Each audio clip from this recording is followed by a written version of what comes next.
Welcome to the Flynn Brothers podcast. I'm John. And I'm Jimmy. Today's big idea. Directors with two great movies in the same year, Part 2. We talk about Francis Ford Coppola's 1974, which featured the influential The Godfather Part II and the near-perfect The Conversation. Later, we discuss Steven Spielberg's 1993, in which he helmed complete opposites in Jurassic Park and Schindler's List. Finally, we wrap up with a mini-movie tournament to see which of these films is our favorite. It's all coming up. But first, here's the Solons. Oh yeah. Oh yeah. Oh yeah. Oh yeah. Oh yeah. Oh yeah. Oh yeah. Well, we ended Part 1 in 1974, and here we are again in 1974, but we're not discussing Mel Brooks, we are discussing Francis Ford Coppola, his two films of 1974, The Godfather Part II and The Conversation. The Godfather Part II won Best Picture. Let's start with that one. John, what is your one-sentence synopsis for The Godfather Part II? Pacino and De Niro star in the greatest sequel ever and never share the screen. Although they share the screen years later in the Michael Mann film Heat, isn't that right? Their Only first- one scene though. It's a That's little. It's a great scene, but you're just like, Yeah. I want more of this. You got to wait till 2019, as we've discussed on this pod. The Irishman, you know, they got a lot of great Wasn't scenes there in that movie. Righteous Kill, or are we just? Not Oh, gonna you're right. discuss Yeah. Righteous we're Kill. We're just gonna gloss over Righteous Kill. I think Pacino and De Niro would like if we did. But to your point though about 1974, these two films, along with Blazing Saddles and Young Frankenstein, you know, we did a whole huge podcast about the greatest movie year of the 21st century. Yeah. 1974, probably a nominee for the greatest. The movie year of 70s, the we may have to go back to kind of a 90s, a 70s. You know, have to go back, hit all the Wow. decades. You know, Boy. stay tuned. Do you think? Many people say this. Do you think that The Godfather Part 2 is the greatest sequel ever made? Yes, because it's also the greatest prequel Aha. ever made. Yeah, it's funny. I don't know about you, but when I was younger and like the concept of the Star Wars films, like when the prequels started coming out, or just like even with Godfather Part 2, prequel and sequel, and you're kind of young and you don't understand like back writing and, oh, they had this story and then years later they wrote the prequel and just like the mental gymnastics of that. Did you struggle to understand that until you got older? I felt like when I was a kid, I did not quite grasp that. Sure, I suppose. You know, I feel like I got to these though more like in high school, and Sure, my sense of chronology was perhaps a bit stronger. Well, talk to us about these two parts of The Godfather Part 2, because in the one plot, you have the sequel, which is Michael has now taken over the family, the Corleone family, and he is as ruthless, if not more ruthless, than his father. Yeah, I think his performance is particularly interesting, especially the way he approaches the role in the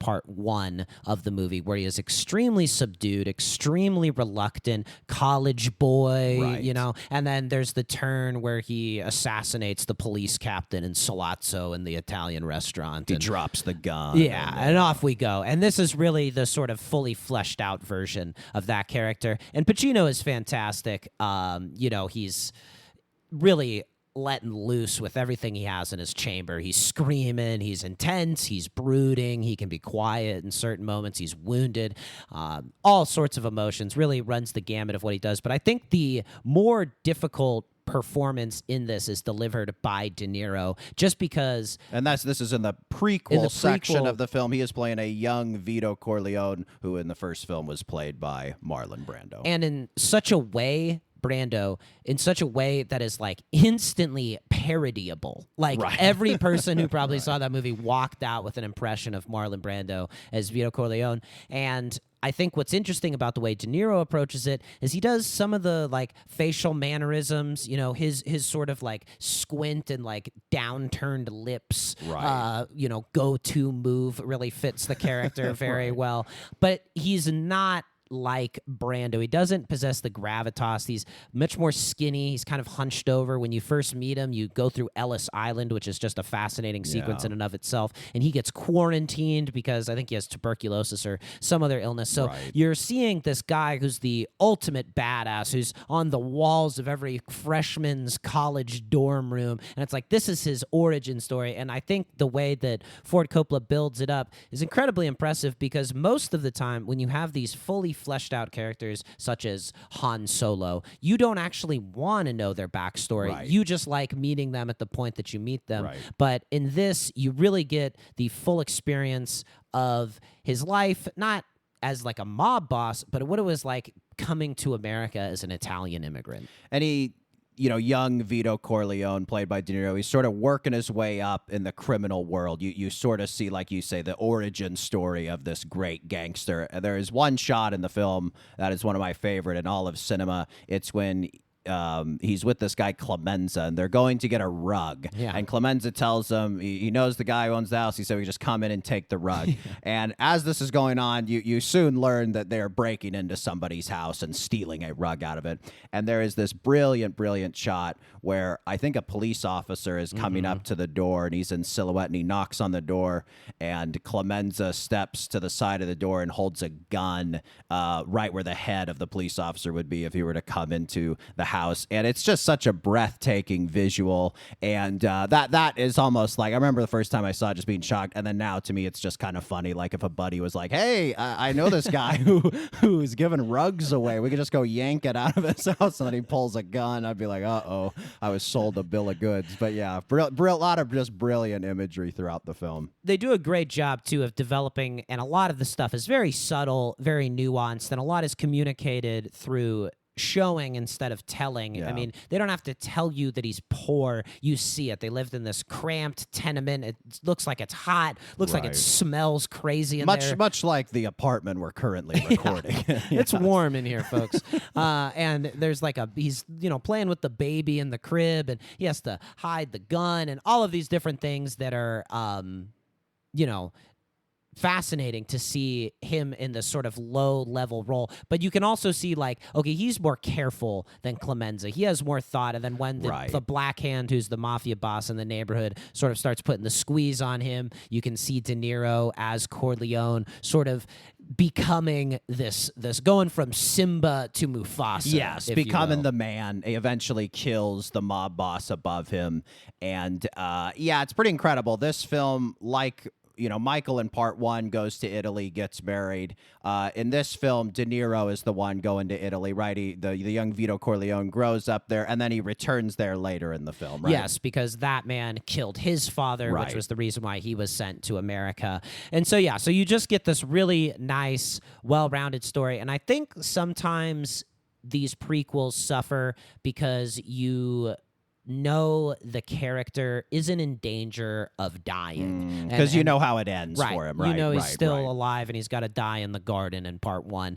And that just doesn't really matter in this. Like, it's so well told, and the visuals are so beautiful, and it's such a rootable character. Like, maybe you sympathize a bit with Vito Corleone, but like you're sort of, well, this guy's a mob boss. He's not really a good dude. Whereas in this, you really are rooting, like, by starting with the child coming through Ellis Island, and there's another beautiful shot in the movie where he's in the quarantine, and there's bars, but through the bars is the reflection off the window of the Statue of Liberty, which is just beautiful, obviously, imagery, and an echo of part one, where you see the Statue of Liberty past the cornfields and the mafioso in front of it. And Ford Coppola, it just is really has his arms fully around this story, which is crazy because the third part of the trilogy is so bad. The Coda. Yes. Even with a re-edit, couldn't quite save it. The cousin romance, I think, is a foundational flaw, you might say. But back to part two, and the other half of it is really centered around the relationship, I think, between Michael and Fredo. Which one is John and which one is Jimmy? That becomes the question on every listener's mind. Yeah, it's interesting. Fredo is the middle brother. He's older than Michael, and then Sonny, who is the oldest brother, is killed in extravagant fashion in part one. And Fredo feels shame and frustration that he has been passed over in favor of Michael. Michael is the head of the Corleone family, and Fredo is just seen sort of as a joke. And you wrote down one of the great quotes that the actor John Cazale, who plays Fredo, fun fact about John Cazale, I think he passed away sadly very young, but he was in 5 films, and I believe every single film was nominated for Best Picture. It includes The Conversation, which we'll talk about later, Deer Hunter, Godfather 1, et cetera, et cetera. But here's the quote from Fredo. I'm going to let you deliver. You do your best, John Cazale, and this is Fredo getting mad at Michael.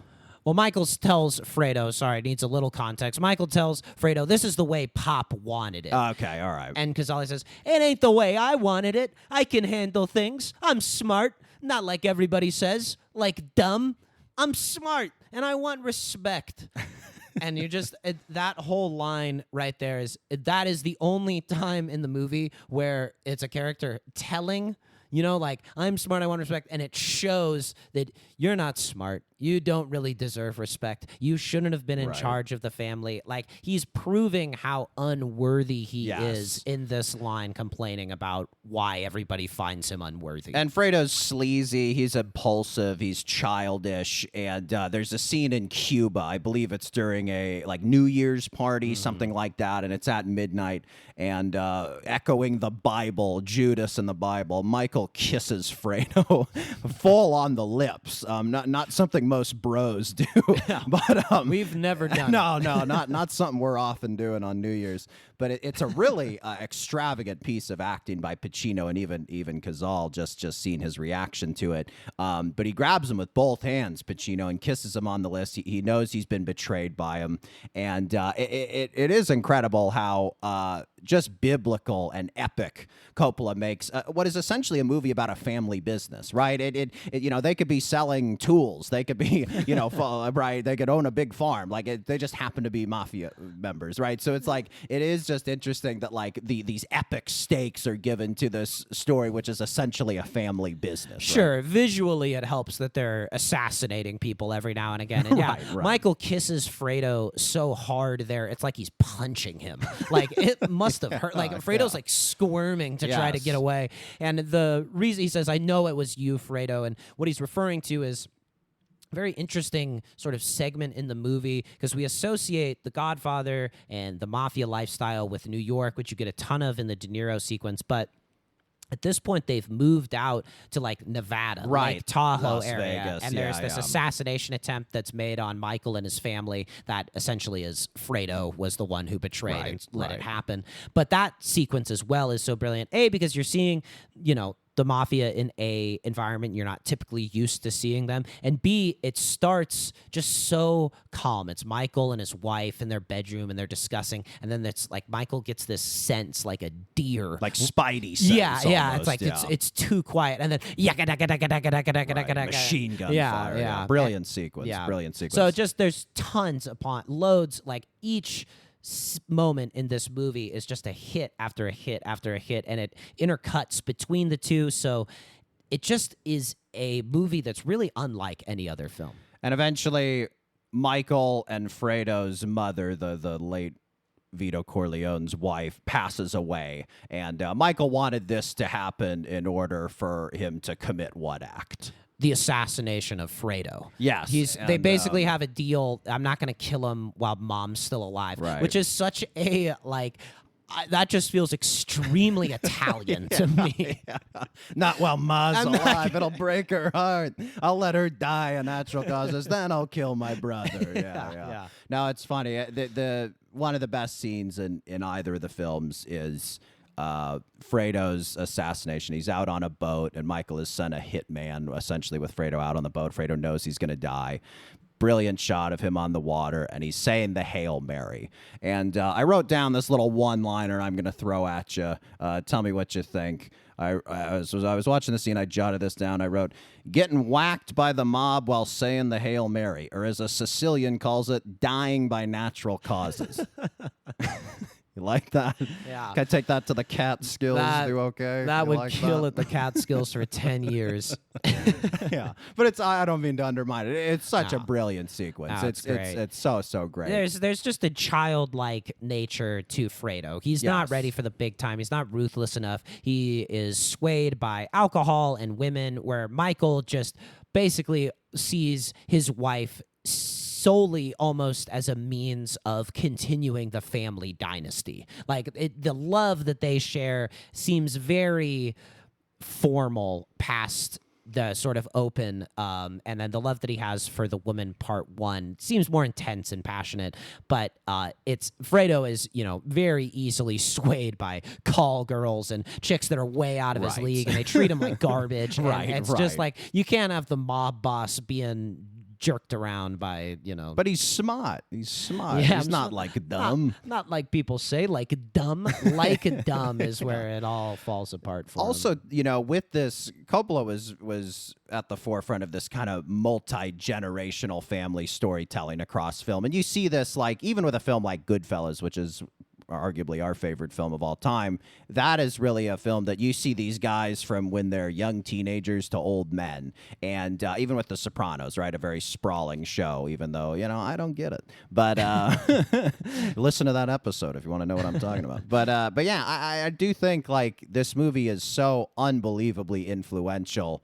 The shock waves it has sent out since its release are still being felt today. It's hard to see anything mafia mob related in film or television and not draw some connection to The Godfather, particularly The Godfather Part II. Yeah, it's all in response, I feel, to The Godfather. And maybe you're saying Goodfellas, maybe it punches up some of the action and the humor Yeah. that's in this movie. And The Sopranos perhaps aims for a little bit more of a slice of real life. And obviously they take place in different time periods. But Coppola getting kind of the first serious whack at the Italian mafia story really makes him like the Shakespeare of Yes, it, where yes. like everything feels in relation to him. And I think it's really interesting. There's this ironic two-pronged thing that comes out of The Godfather Part 1 and Part 2. It's that it feels like it almost establishes Italians as a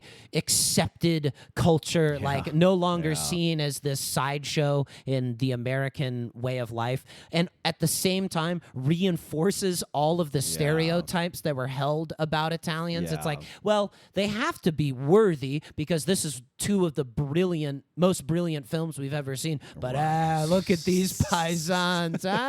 They like a gun and a cannoli, don't they? A quick question for you.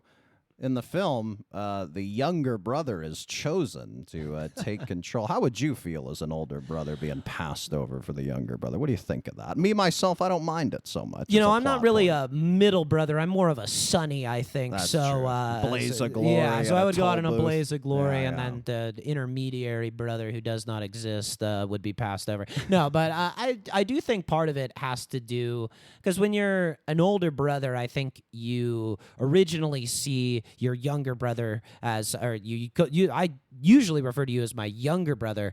I used to call you my little brother, but Right. it wasn't really fitting. It's a diminutive. Right. You are physically larger than me.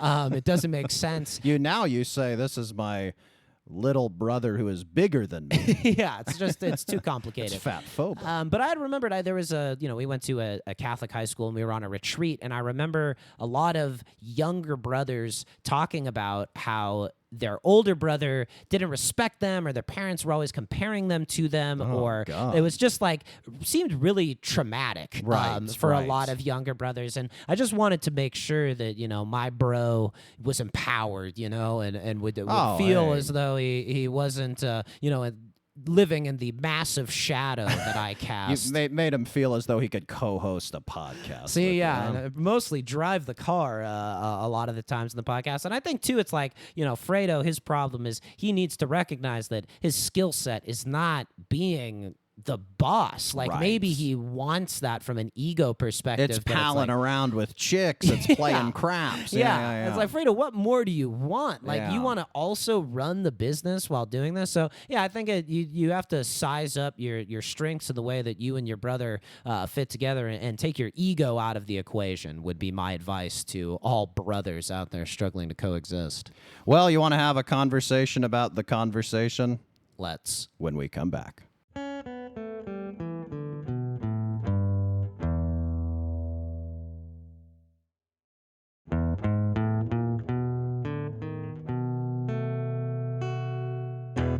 The conversation. Let's hear your one-sentence synopsis. Gene Hackman plays a sad sack who happens to be the best surveillance man in the world. It's true. He's got kind of the frameless glasses, the paunch, the mustache. He's losing a little bit of his hair. He is kind of a sad sack, His isn't he? Yeah, clothes are awful. yeah schlubby. He's kind of a schmuck, isn't Earth he? tones, very much. The opening scene of this film is pretty incredible. It's just essentially Gene Hackman and some other guys using 70s surveillance equipment to listen to this conversation between a man and a woman. And you think this is going to be one of many conversations that he will pick up throughout the film, being a surveillance expert. It's the only conversation you It's hear. the It's the conversation. conversation, right? which you kind of don't get to like halfway through the movie. You're like, oh man, it's all about this conversation. But such a cool part of this movie is the equipment they used at that era of just like long range microphones and like radio signals and stuff. And Gene Hackman, you know, he's the best surveillance guy in the biz. He invents his own equipment. He's a bit of an inventor, a bit of a scientist, a bit of a loner. He's very paranoid. He's very competitive. You know, he doesn't play well with others. It's a very, very fascinating character. He's almost the personification of surveillance. Yeah, I agree with that. He's a mad genius. He's got like a laboratory. And I think Right. something that we've lost with all of our technological advancements is there is something just really magical about seeing analog sound equipment. Yes, Just yeah. the flicking of the switches and the turning of the wheels and the film going in and out. And that's really what you get a lot of in this movie. Like, so much of it is like, we didn't quite record that part perfectly. All right, rewind it. Flick, Yes, click, yes. clack. Like, there's Very all of cinematic. Yes, it really just feeds the feeling of this movie, and you get sucked into it because at first you're looking at this conversation, you're like, oh, how are they going to make a movie out of this? We barely understand it. Then slowly but surely you decipher the parts because he's recording it from 3 different angles, from 3 different types of microphones, and he chooses basically the best feed and stitches together something, and it really just descends into this fascinating world of surveillance, which you would never think would have any interest at all to a viewer. John Cazale plays his equally sad sack assistant. You know, again, Gene Hackman's character, very much a loner. What is it about, because we're watching these movies and, you know, Cazale had such a short film career before he passed away. What is it about John Cazale that is so engrossing and he has such a charisma on screen? Because he's not the most handsome guy in the world. Certainly not. But he was cast by all these great directors and all these great films, and there is something just very, very watchable about him. How would you put your finger on it? He feels like the sleazy 70s. Like, there is just something about him. It's like with his crazy hairline, but also long hair. I think that is just such a 70s look. Yes. He has this very pallid skin, like a very olive-toned skin, but that almost makes him look vaguely dead or lizard-like when he's often sweaty. And he isn't someone who is concerned about being the badass, being the guy who kicks ass. Pure in the movie. machismo. He yes, is the yes. ass that gets kicked. Right. He is willing Right. to lower himself to serve the broader movie's goals. And something you see with great film actors is you don't have to be necessarily attractive, but you have to be interesting to look at. And Cazale, very, very, very interesting to look at. Something interesting about Hackman's character in this film, you know, we mentioned him being a loner. He plays the saxophone. He puts jazz on his record player and then will play along to it in a saxophone, which is like, you're watching it and it's like kind of sad, but also kind of endearing that he's so talented. And then the more you watch it, and if you rewatch the film, it's just like kind of hilarious. It's just like this is his one hobby. Like his whole life is his work. There's this very interesting extended sequence in the middle of the film where he sort of attends this surveillance convention, and he brings some people back kind of to his laboratory, and he's hanging out with his competitor, and his competitor kind of one-ups him, and then he sort of, Hackman has, even though he's a loner, he kind of seduces this woman, and you're like, oh wow, he's kind of got some game. And it's such an interesting, it's probably like a 20-minute sequence just in the meat, in the heart of this movie, and it is just very fascinating. I mean, one thing I'll say about Coppola, and I think this is true of Godfather Part II, it's true of Megalopolis. For better or worse, he makes movies you have never seen before in terms of structure, in terms of approach to character, in terms of a million different things. When you watch one of his movies, I mean, The Conversation, it is a very simple movie, but it's unlike any other movie. Totally. Breaks all of the rules of traditional format for a script. Like, it just is totally out there. And that middle scene is the one rare time where you see Gene Hackman being a human being. Right. And he just doesn't really fit in super well at the party. And yet he's the coolest guy there. Like, he's tall. Like, Hackman really, I think, shrinks himself down for this role. But there is this gravitas and presence that he has that he obviously deploys to a larger extent in his other roles. But yeah, I think really just carries this movie. With, to your point about Cazale, Hackman as well, not exactly the best looking guy, but what he's doing in this movie is fascinating, and you're following him, you're in his head, you're seeing everything, you are feeling the slights when this hacky surveillance man gets the one up. You can feel the burning that he feels. Throughout the whole film, with this conversation, it takes place between a man and a woman, and the whole time you're kind of buttered up and led to believe that these people are possibly going to be killed or possibly are going to be the victims, and then sort of the twist ending at the end is that they are actually the killers, and the person who they're kind of going after, he has this go-between played by Harrison Ford, who sort of works with Gene Hackman, and it's such a weird early Harrison Ford movie, pre-Han Solo. In Star Wars, like I remember when we were watching, it's just so odd to see, hindsight being 2020, but it's so odd to see an obvious movie star in like a peripheral, thankless role. It's all wrong. Like, he's supposed to be this like lawyer assistant, but he has that distinctive scar he's got on his chin, and it works because he is wrong. There is something fishy going on. There's no reason the character is that devastatingly handsome, that intense. Like, there is something about him being overqualified for the role that it just works, right? It just works. It makes you as the audience immediately suspicious of him. There's also some homoeroticism with him as well, which is just interesting in like 60s, 70s cinema, where homoeroticism was sort of imparted upon any character played by a handsome actor. Like, if like you were handsome and well groomed and put together, it's like, yeah, homoerotic. Like, it was just like imparted upon you. Very subtle though. Like, Yes, I think like we read about that in the trivia after the fact, and Ford was just kind of decided that was his character was gay, and it was like, I guess. Yeah, like, sure. It but doesn't. Yeah, It's like if it informs the choice is great, but it's like it's not obvious necessarily to the viewer, but makes for an interesting performance. So at the very end, Hackman, he's kind of solved the mystery, and this man has been killed and everything, and then he's sort of ambiguously warned off investigating into the case any further, and he hears like recordings of himself that someone clearly has gotten to his apartment, which is very secluded and private, and has listened to him. And the end of the film is very bizarre. It's essentially Gene Hackman just ripping his apartment up, ripping up the floorboards, tearing up furniture, cutting into the walls, and he's looking for essentially these bugs or listening devices to figure out who could be spying on him. And after he's just absolutely decimated his apartment, he decides to just sit down in his chair and do what? Play the saxophone. Do what he does best. And the last shot of the film is just you bow down to Coppola. It's this high up shot, almost like a bird's eye that's at this angle, and it kind of pans back and forth like a security camera on Gene Hackman at the end, and it's just such a beautiful stylistic touch.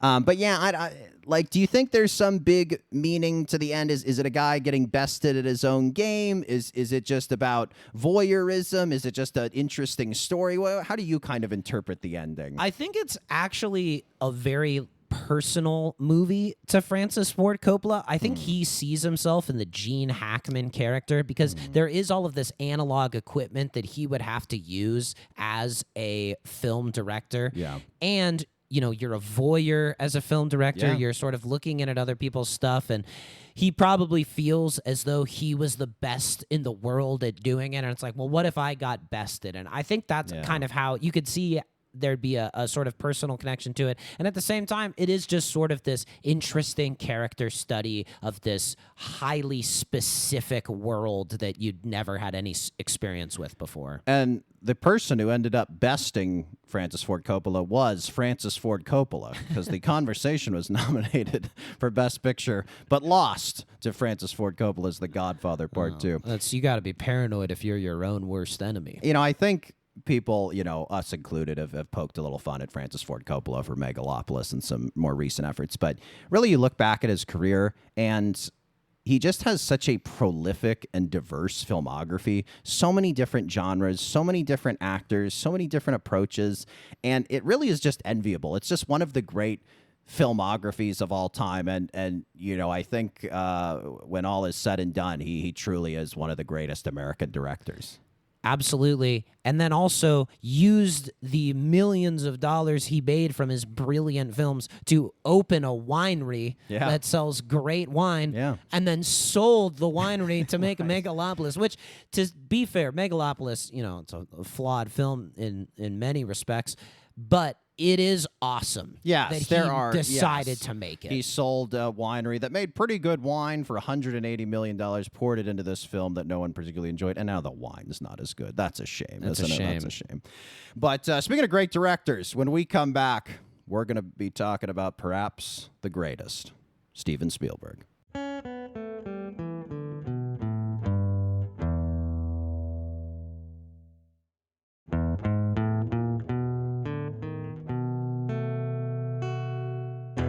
Steven Spielberg, in 1993, released Schindler's List and Jurassic Park. Is that the definition of a one for them, one for me? I'd have to say so. I mean, it is one just incredibly personal and important, and one that's just dank. One that's just dinos. Let's start with the dinos, a little lighter. Let's hear your one-sentence synopsis for Jurassic Park. It is the definitive dinosaur movie made by the perfect director for the job. Excellent. You wrote down here, it is a 90s all-star game of character actors. Do you want to discuss the starting lineup here? The ball is flying around. They're running pick and rolls, alley-oops. You got Sam Neill, who really doesn't have a huge career outside of the Jurassic Park movies, but that man was born to play a dinosaur expert field hunter. I guess he kind of hunts them, but he's just like a field guide to dinos.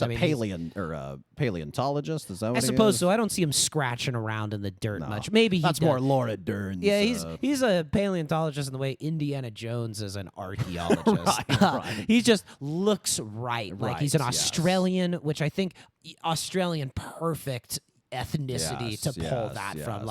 Down under. Man, he looks good in shorts. Although he doesn't really have the Australian accent in the film. He definitely barrows it down. And then you have just a perfect match made in heaven of Jeff Goldblum and Laura Dern.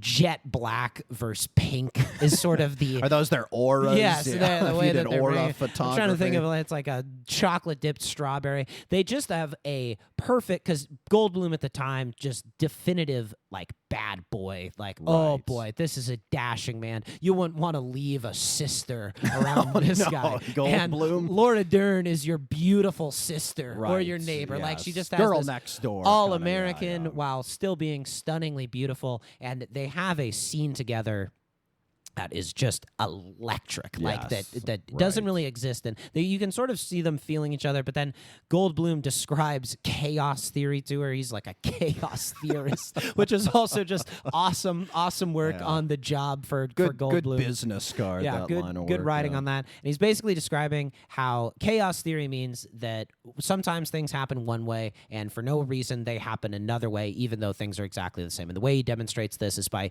getting a little bit of water, and he puts a drop of water on Laura Dern's hand, and it rolls off towards the pinky. He puts a second drop of water, and it rolls off towards the thumb. And while he's doing this, he's touching her a lot. He's Right. really like, he's just horny. Like, it's just like, It's borderline inappropriate. If a yeah. man did that to your wife, you'd punch him in the Yeah, face. what the hell are you He's- doing, Jeff? What are you doing? I mean, meanwhile, they're in the self-driving car looking for dinosaurs for the first time. Right. Goldblum could not care less. His eyes Oh, are yeah. solely focused on Laura Dern. So that is just great. He also has this very stuttering charm, obviously, that he's known for, where Laura Dern is very word perfect. And they actually dated for a few years. Is that right? Oh, afterwards. I did. I think I yes, did know I think that. the sexual tension that you're feeling there is genuine, and also something that, a memo to Marvel and anybody else who's making a huge blockbuster. You need this in your blockbuster.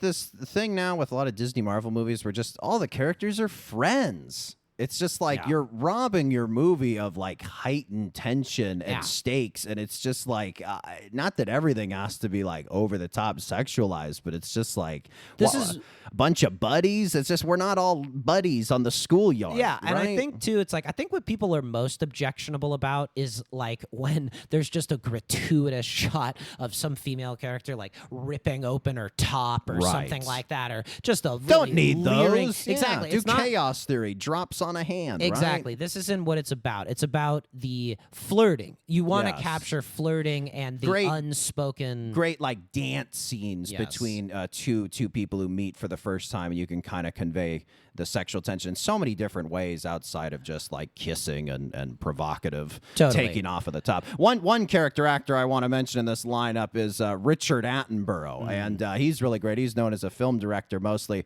but he's really awesome. He's the British like scientist who's essentially come up with Jurassic Park, and you got a good movie when you're fascinated by someone delivering exposition, like just the first like 20 to 30 minutes, and hearing Richard Attenborough describe like how it all works and stuff. It's just a really fascinating part of the film, and they picked the perfect guy for the job. The only better guy could have been, I assume, his brother, Yeah, David Attenborough, who does the Planet Earth. He's basically narration. just playing his brother. yeah. And But we'd be remiss if we did not. mention Yes. perhaps the linchpin upon which Jurassic Park rotates, none other than Wayne Knight. Newman from Seinfeld, for those who don't know. He is, how would you describe Wayne Knight? He is the ultimate 90s comic relief, king of the buffoons.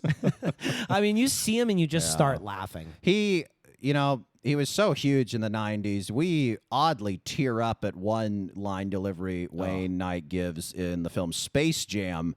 He's, sort of the buffoonish assistant to Michael Jordan, who's responsible for kind of being his liaison as he plays baseball. And It's cracking me up just remembering There's it. this great scene where Jordan, he's won and he's saved the Looney Tunes from extraterrestrial enslavement, and they come back to Earth, and Jordan's arriving in a spaceship at a game.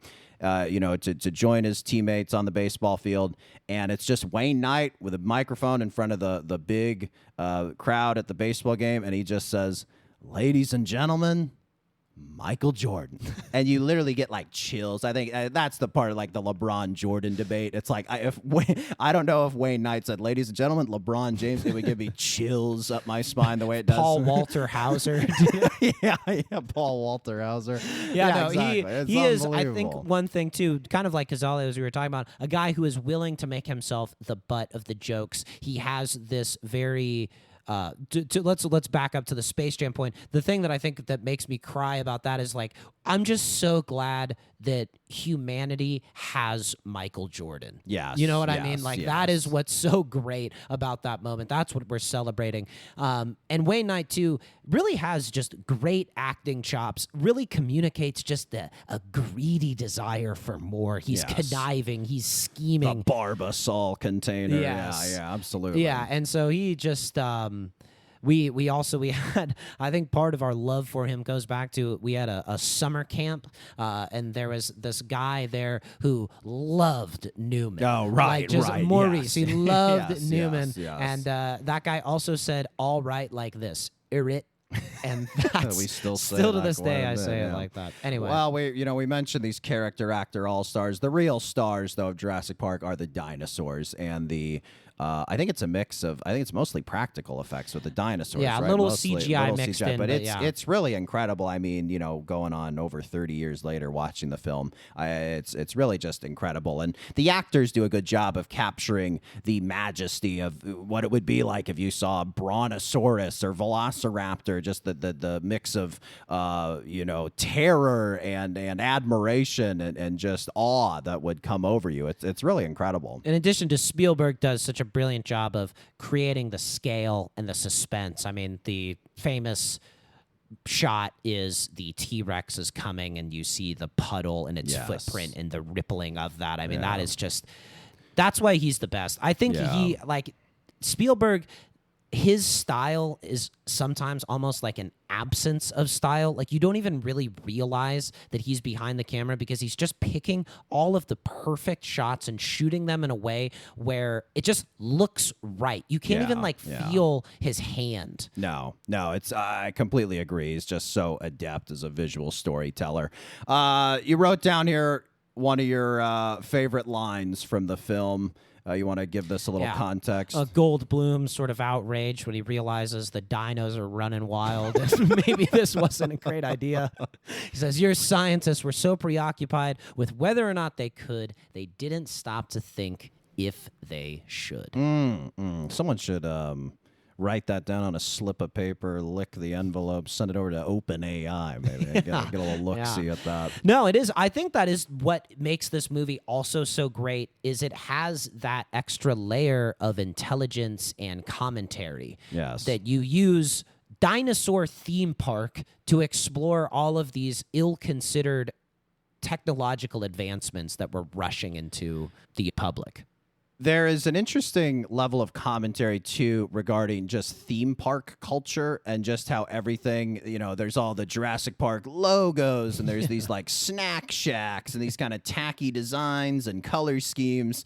And it's just very, very funny. In addition to the kind of commentary on science and technological advancement, there is sort of commentary on like theme park culture and just sort of this fetishization, this commodification of things that perhaps should not be fetishized or commodified. Great point. Yeah, I think it's almost like Grizzly Man. There's a line between man and nature, and all of the garish theme park stuff is just so ludicrous when juxtaposed against the fear and power that is evident with a Tyrannosaurus Rex. That said, I think part of the magic of Jurassic Park 2 is that when there aren't dinos trying to kill you, it seems like actually a pretty sweet place to hang out. Yes, if you could somehow regulate and fence off the velociraptors and stuff, it's pretty cool.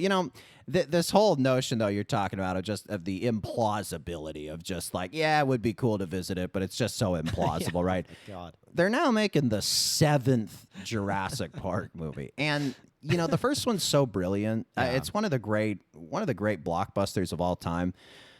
But we're just here on number 7, and none of the other ones have really even been average. And it's just like it's always cool to see the dinos, right? It's always cool to see the dinos. Yeah, that's great. Williams. And John Williams. We got to give a tip of the cap to him. Brilliant score in this film and many others. Yeah. But man, it's just like, you think of the majesty of the first one and just how good of a film it is, and then just all these other ones they've made. It's just like, are kids excited? Are you excited? It's like Scarlett Johansson. You've had a great career. It's like, I guess it's cool you're in a Jurassic Park movie. It's also the 7th one, and they're like doing mutant dinosaurs. It's crazy enough we're doing dinosaurs. We don't got to mutate them too much, do we?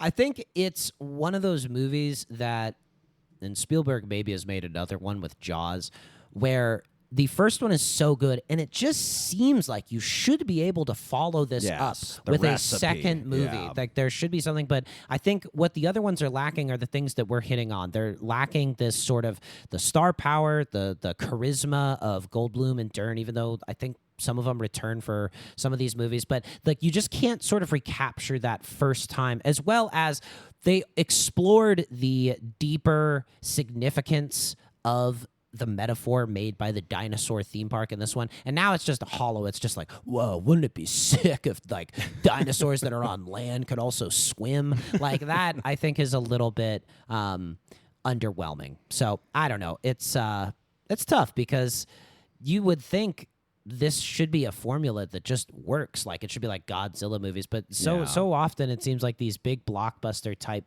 movies, they just really fail to match the brilliance of the first one, which is why it's so incredible that The Godfather Part II is as great an achievement as Part 1. Agreed.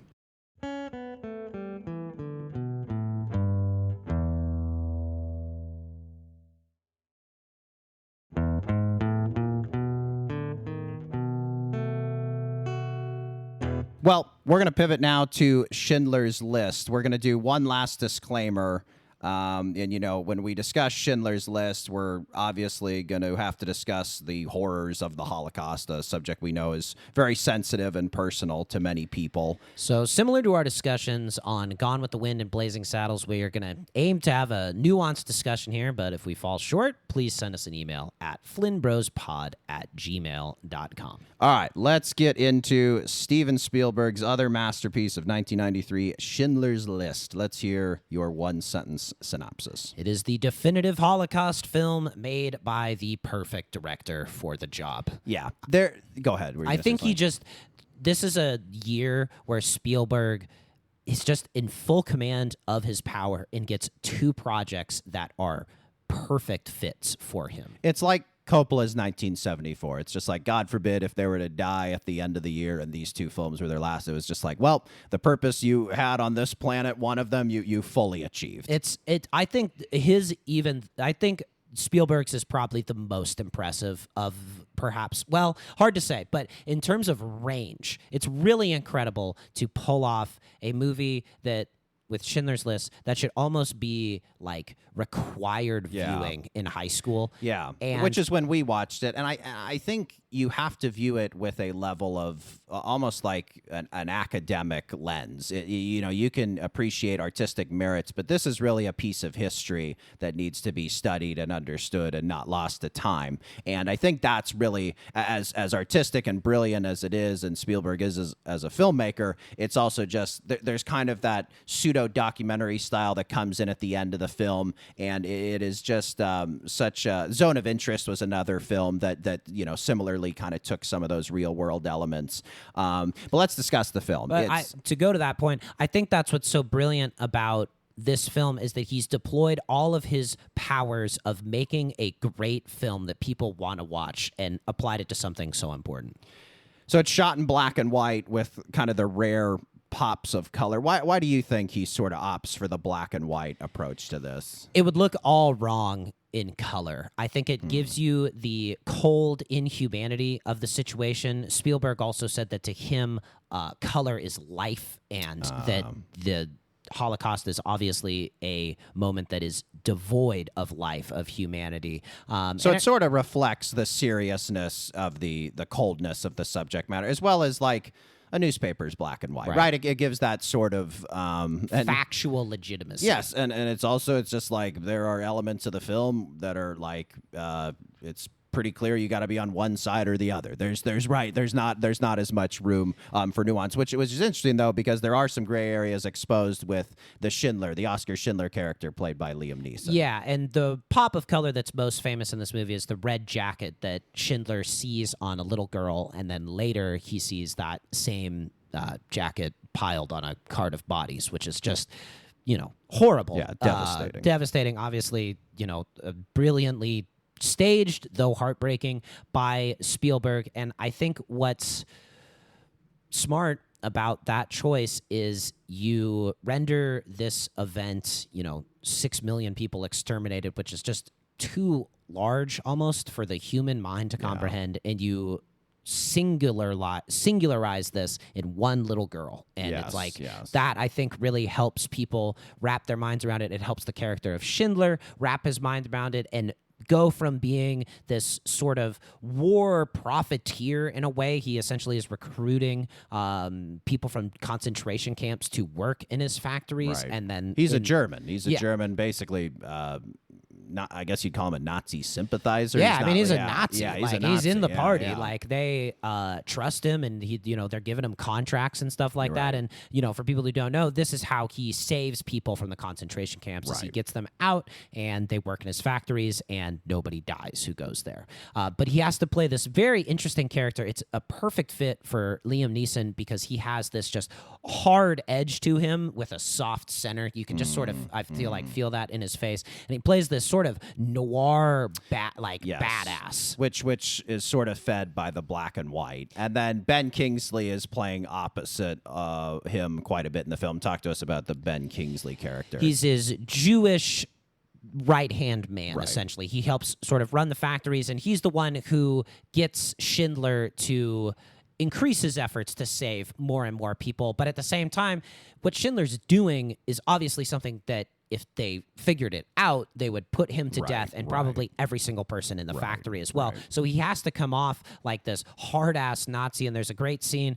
where he's, trying to get Ben Kingsley's character off one of the trains to the concentration camp, and the guards are like, well, they are already on the trains. There's nothing we can do. And he's like, what is your name? And he writes down the guy's name, and he's like, what is your name? It's like, well, gentlemen, you'll be in Russia soon. And they're like, oh, well, let's get this guy off the train. So Spielberg, I think, does a good job of, obviously this isn't a funny movie at all, but there are moments of dark humor. Like, he really captures how inhumane and strange and unnatural that this is, and there's no choice sort of but to laugh at some of these things. He's just so good at the language of cinema, of just knowing when something's too serious and needs just a dash of comedy of it's unfathomable, like you say, the tragedy that befell 6 million people, but distilling it down into one red jacket. Like, he just is so well-versed in the language of cinema. And to that point, he follows up that scene that is a little bit comical with, and this is just gutting, they're taking all of the suitcases of the people who are on the trains and just emptying them out and looting them. Yeah. And it's just like workers doing this. And there's shelves of menorahs and gold family heirlooms, and it's just the pile of shoes that are obviously famous in lots of Holocaust museums. And it is just stunning, like the cold mechanical way that these people are going through all of the belongings and treasures of these people. And it just, again, he really knows how to make the reality of this terrible thing land with you in a way that is never heavy-handed, but at the same time extremely effective. The embodiment of pure evil in this film is played by a guy whose name I just learned how to pronounce, Ralph Fiennes. It is not Ralph Fiennes. It is Ralph Fiennes. Look at me adding a dash of comedy in the serious subject matter, not unlike Spielberg. But Ralph Fiennes, talk to us about the Ralph Fiennes character and performance in this film. Ammon Goth, pure evil, the definitive Nazi. He is smooth-faced, cruel, inhumane. There's famous scenes of him just waking up in the morning and he's shooting prisoners from his balcony, which shows his just utter inhumanity, and also that this is somewhat of a game to him, that he takes this sadistic joy in treating people this terribly. Very, very clinical, very chilling. This is a concentration camp is the only place you could possibly imagine a monster like this being in charge. Like this is the only place he's qualified to sort of oversee. But at the same time, I think Ralph Fiennes, did I get it? Ralph Fiennes. Ralph Fiennes does a really good job of, this man is a monster, and at the same time, he is a twisted human being. And he gives him that patheticness and fragility that makes the best villains. All villains have that deep-seated insecurity. Absolutely. And he has this as well. There's a scene, again, there's a couple of just unbelievable scenes with him where there's a line of women and he needs a maid for his house, and he's like, which one of you have worked as maids before? And the women don't really know what to do, so most of them raise their hand, and he's like, on second thought, I don't really want somebody else's maid. And so he goes to the one woman who Right. doesn't raise her hand. Right. And in this scene, he has a cold. So he's like coughing and he's like talking to her. And he's like, I'm sorry, I don't want to give you my cold. Like,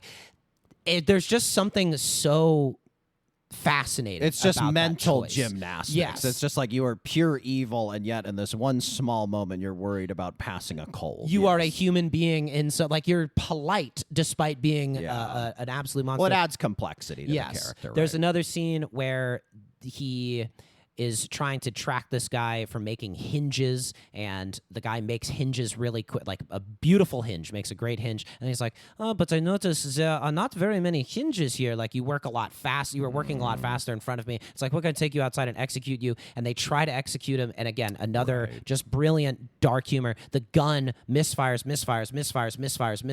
takes another guy's gun, misfires, and there's this guy, poor guy, just, thinking he's going to die, and eventually he just gets so fed up with the misfiring guns, he storms off and walks away. And so there are just these moments that Spielberg pulls out of this that make the Nazis not relatable, but you see them as human beings, even though they're so evil and so cruel and corrupted, and they're just like these mirror images of what a person should be. He makes these big, awful atrocities and, again, just distills them into these small, esoteric, very, very capital H human moments. Yes. Like, you don't have to be a Nazi. Everyone has had experience with something malfunctioning when you are enraged, right? So it's like, even though you hate this guy and are nothing like him, there's a small part of you as the viewer where you're watching, it's like, God, I kind of weirdly relate to that, but it's disgusting. And it's just like the way Spielberg holds up a mirror to the viewer, to society, to these atrocities that occurred in the past. It's what makes this film, like you said, just mandatory viewing. I think, once you kind of hit a certain age in a history class, I think we both watched it in high school. Yeah. And I think it was during summer school, and it was just like, yeah, over the next 2 days worth of afternoons we're watching Schindler's List, or maybe we watched it all in one go.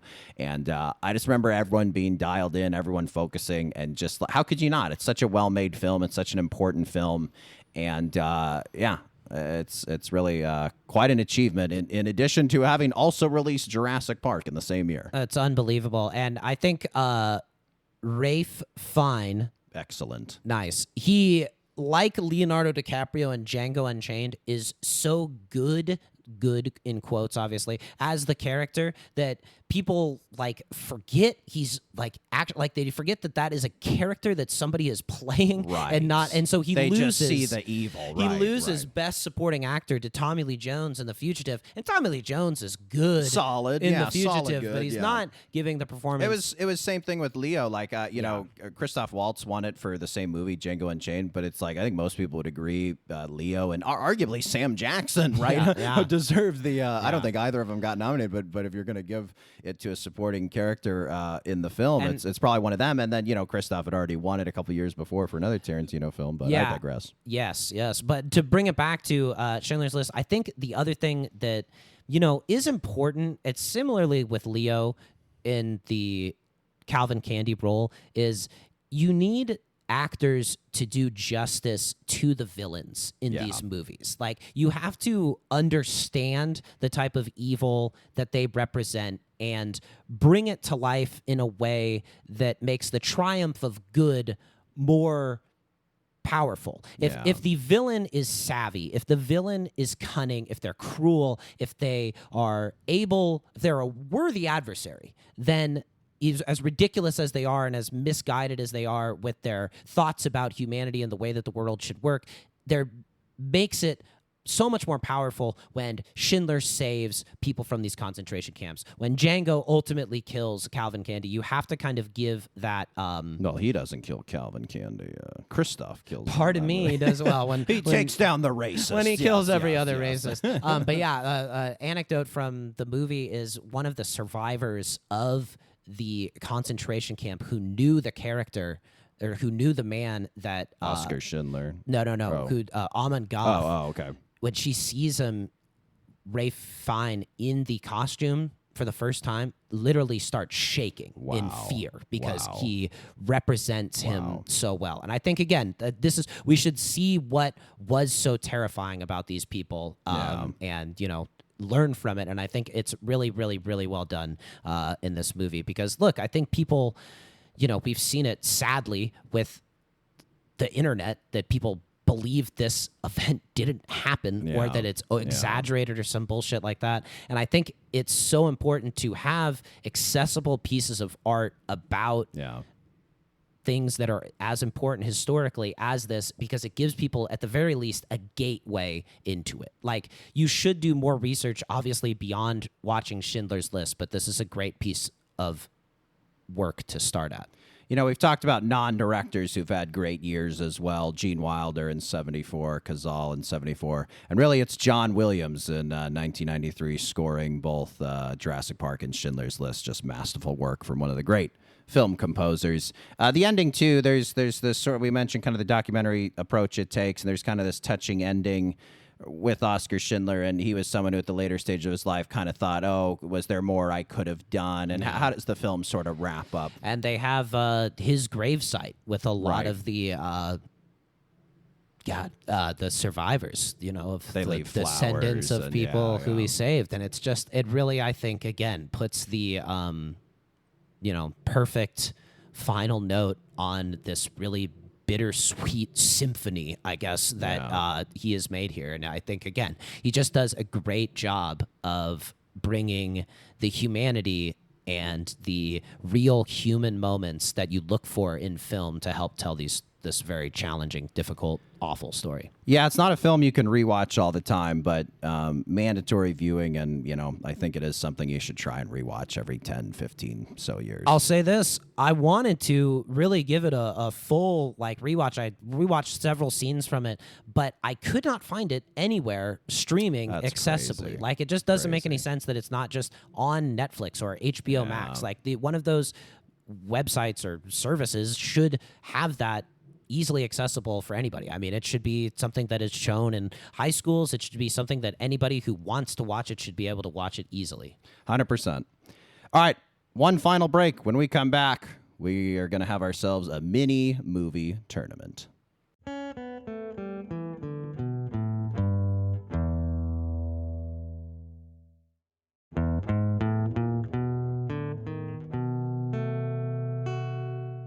Okay, we're wrapping up this two-part podcast with a little mini movie tournament. Which of these great works is our favorite? So we're going to have each director's 2 films square off. We'll pick one of them. They'll advance to the next round, take on our favorite film from another director, advance to the final round. We're just going to see which of these 8 movies we've discussed is our favorite in a somewhat tournament style. Sounds good. Pretty obvious how the rules are going to work, ain't it? Most people know how tournaments work. Yeah, most people are dedicated listeners. They know this is a favorite type of our game. And let's begin chronologically. Victor Fleming, his 2 films, The Wizard of Oz versus Gone with the Wind. Who you choosing? Tough one. Yeah, not really. Wizard of Oz. Wizard of Oz, I'm going to agree with you. I'm going to agree with you. All right, so we both picked Wizard of Oz from Victor Fleming. Let's go to Mel Brooks, Blazing Saddles versus Young Frankenstein. Who you got?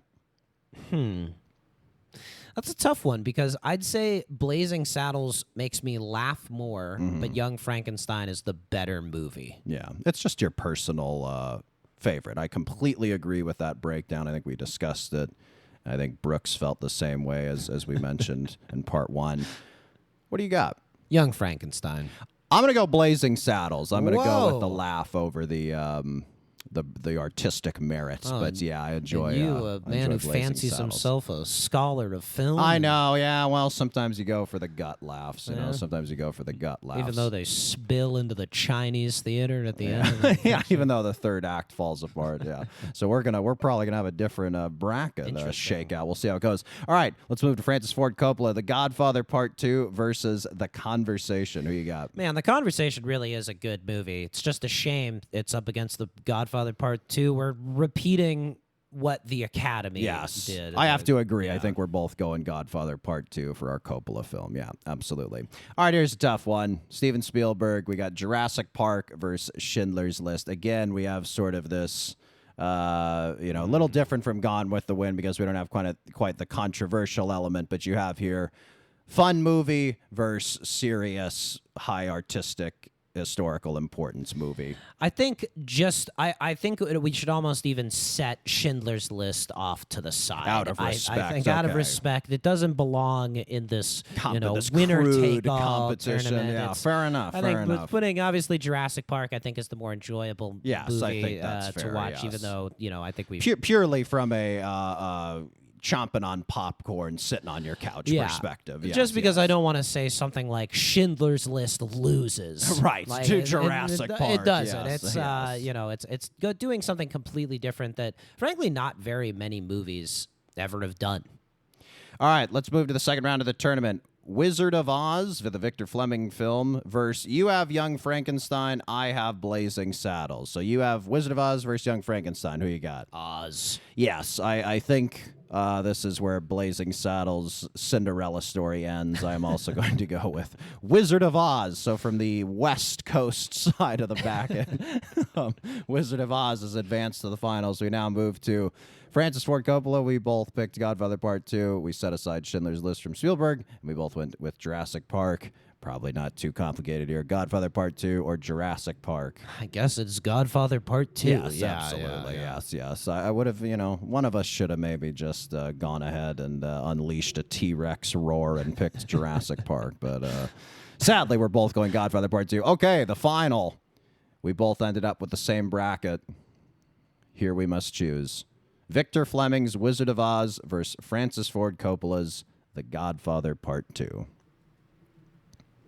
Tough as nails. ain't it? Tough. Both Best Picture winners, right? I don't know if Wizard of Oz. Did the Wizard won of Oz Best not win Picture. Will, would you mind fact-checking that really quick as we deliberate? I personally, oh, man, it's tough. It's apples and oranges, and it did not win Best Picture. Thank you, Will. What possibly could Probably have Gone beaten with it? the Wind. It came out in the same year. Oh, Wizard of Oz nominated for 6 Academy Awards, including Best Picture. Yes, Gone with the Wind. won Lost Best to Picture. Gone That's with the what I Wind. thought. Wow, Okay, wow. I think so I, we went with the Academy once and we reversed. I had mentioned it in part 1. Sadly, it slipped my memory. Regardless, we must make a decision. The Godfather Part 2 versus The Wizard of Oz. What do you got?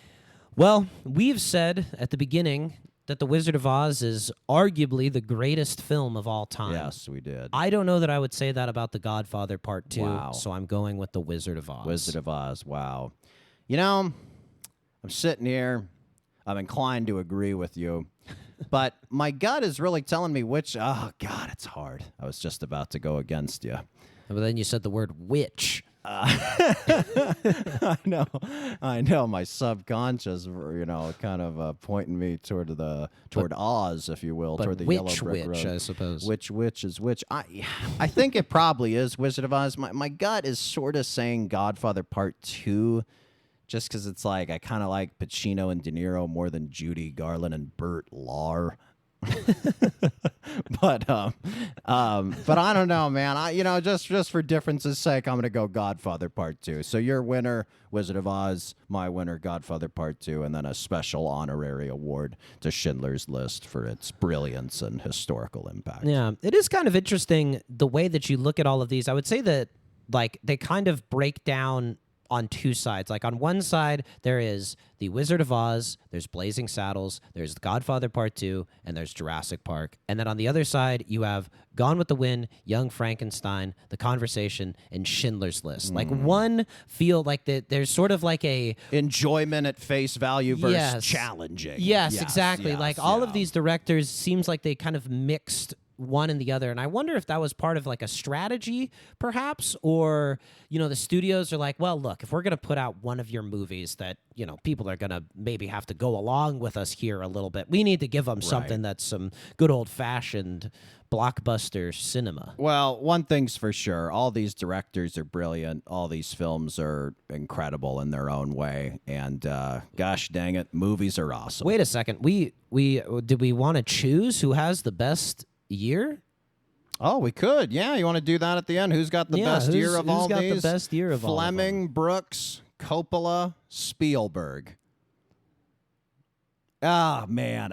It kind of pains me to say it. Do you know who you want to pick? I have a thought. I'd like to hear I- yours. I think it's Victor Fleming. Wow, I went with Spielberg. Spielberg. Yeah, it's the populist pick. No, I think, we'll see. I think part of the way we can, we just got to wait because Victor Fleming's had almost 100 years of these movies and Spielberg's had 30 years. And it's just like, I think there's a pretty good chance Jurassic Park and Schindler's List are still important, 90, 100 years from now or whatever. But one thing's for sure with Fleming is Wizard of Oz and Gone with the Wind both are. And I definitely think it's kind of between them. And I think you're totally right. I just think Fleming has kind of the benefit of hindsight and controversy, no controversy. They are two undeniably influential Hollywood films. Agreed. I would say there is something tonally similar kind of between with like as we were talking about, there is this like fairy tale feel. They're almost twisted companion films in a way. Agree. Spielberg, Jurassic Park could not be more different from Schindler's List. Like, it's really incredible that these two movies are as polar opposite as they are, and yet both feel like Steven Spielberg movies. Yes, both have stylistic similarities, and it's so true. He really showcases his diversity or versatility of genre while still maintaining his style. It is pretty incredible. It is also funny. I believe he dropped out of USC Film School, Spielberg, and I guess at one point realized I just need to finish a few credits here and I'll get my degree. And so for his final project, he submitted Schindler's List. Yeah, I'm sure the professor was like, I think I'm going to give you an A on this one, Steve. Yeah, good show. Meanwhile, Steve, while I have you, I've got a screenplay I've been working on. I'm sure all his classmates were like, what the hell? I made my movie for $200. I can't compete with this. B+. Yeah. An A. Is that the easiest A a professor has ever given any assignment? Other than the Emma Stone film. Boy, we're bringing that in. That in at the tail. Terrible way to end all these great masterpieces, and then I kind of just mention a cable TV darling comedy. That's it then. That's how it goes. That's cinema. It's all of it, isn't it? It's all of it. Please subscribe, comment, and leave a rating. Send questions, comments, or big idea suggestions to our business email, flynnbrospod@gmail.com. Thank you to our producer, Will Slade. And we'll see you next time on the Flynn Brothers Podcast.